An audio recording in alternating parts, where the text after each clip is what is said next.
So hello everyone and welcome back to the legal education. Today in this video we are going to deal with three concepts जो छोटे छोटे हैं, laissez-faire, welfare state and modern state का concept. laissez-faire का मतलब होता है to let go in sense कि जो प्राइवेट एंटिटीज़ होते हैं उसमें कोई भी गवर्नमेंट का इंटरफेरेंस नहीं होगा. नो मतलब कि जो भी प्राइवेट पार्टीज हैं उनके जो भी ट्रांजेक्शन्स हो रहे हैं, उनके जो भी रूल्स एंड रेगुलेशंस हैं, जो भी टैक्सेस हैं, जो भी टैरिफ्स हैं, जो भी उनमें मोनोपोलीज हैं, उसमें कभी भी जो गवर्नमेंट है वो इंटरफेयर नहीं करेगा. ठीक है. क्यों? क्योंकि जो लेसेस-फेयर का कॉन्सेप्ट है वो इस प्रिंसिपल पर बेस्ड है या इस आइडिया पर बेस्ड है कि गुड ऑफ द इंडिविजुअल. अगर एक सिंगल इंडिविजुअल का गुड हो रहा है दैट मीन्स कि उस सिंगल इंडिविजुअल का अगर गुड हो रहा है तो इनडायरेक्टली पूरे सोसाइटी का गुड हो रहा है. ठीक है. वो इस प्रिंसिपल पर बेस्ड था कि good of the individual lies the good of the society. इसका मतलब ये होता है कि गवर्नमेंट का इंटरफेरेंस बहुत कम होगा इन द इकोनॉमिक ट्रांजैक्शन.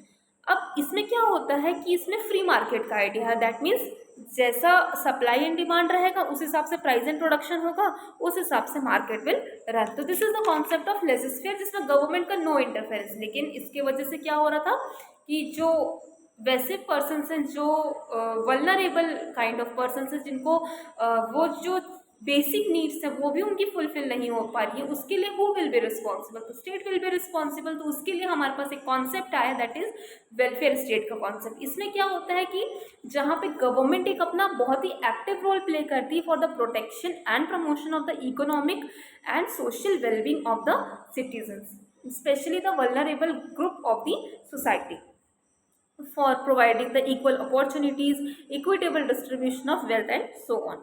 इसके बाद जो हमारा ये क्या बोलते हैं वेलफेयर स्टेट है वो एक्चुअली कौन से रेंज ऑफ प्रॉब्लम्स को डिस्कस करता है. तो like they aim to provide basic services such as health and education, then according to the need and normally free of charge. वो भी मतलब कि बेसिकली वो फोकस करते हैं कि हम लोगों को हेल्थ का ध्यान रखें, हम एजुकेशन प्रोवाइड करें, इन सब चीज़ों के बारे में.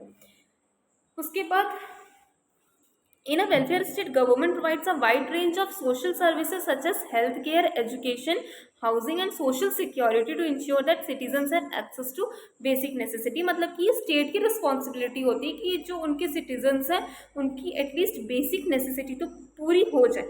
The goal of welfare state क्या है? To create a more equal society by reducing poverty, inequality and social inclusion. यहाँ पे मेन कॉन्सेप्ट ये कि हम पोवर्टी घटाएं, इनइक्वालिटी घटाएं और सोशल इंक्लूजन. इसके बाद हमारे पास एक कॉन्सेप्ट है पेरेंट्स पेट्रिया करके, वेलफेयर स्टेट के अंदर में ही है. इसका मतलब ये होता है कि वो पर्सन जो खुद का केयर नहीं कर सकते उनके लिए कौन होगा?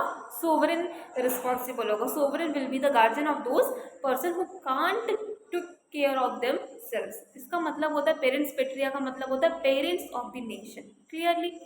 अब इसके बाद हमारे पास कुछ केस लॉ हैं, 4 केस लॉ हैं. पहला है बंधुआ Mukti Morcha versus union of India 1984. इसमें ये हेल्ड हुआ था कि जो भी इनह्यूमन कंडीशंस होते हैं बॉन्डेड लेबर के साथ में उसकी तरफ गवर्नमेंट ने फोकस किया और ये इंश्योर किया कि उनको वहाँ से निकाला जाए और उनका रिहैबिलिटेशन हो.